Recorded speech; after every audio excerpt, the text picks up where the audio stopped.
दृश्य शांत जंगल, पक्षियों की आवाज और हल्का संगीत। एक बार की बात है, एक घने जंगल में एक शेर रहता था। वह बहुत ताकतवर था और अपनी ताकत पर बहुत घमंड करता था। जंगल के सारे जानवर उससे डरते थे। शेर ने एक नियम बना रखा था, हर दिन एक जानवर मेरे पास आएगा ताकि मैं उसे खा सकूं।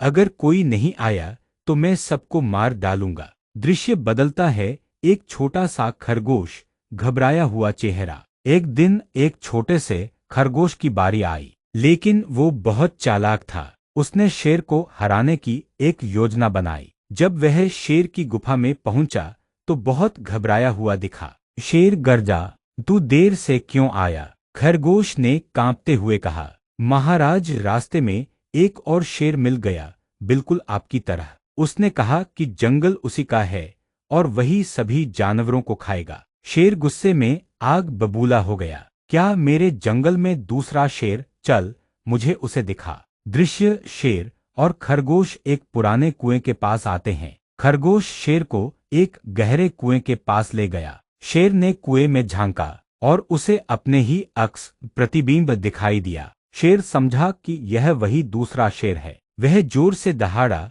और गुस्से में आकर कुएं में कूद गया। दृश्य जंगल शांत, फिर जानवर बाहर आकर खुशी से झूमते हैं। बस यही था उस मूर्ख शेर का अंत। अब जंगल के सभी जानवर चैन और खुशी से रहने लगे। नैतिक शिक्षा, अगर बुद्धि ना हो तो ताकत बेकार है। मूर्ख ताकतवर अंत में खुद ही खत्म हो जाता है। ऐसी और कहानियों के लिए हमारे चैनल को जरूर सब्सक्राइब करें।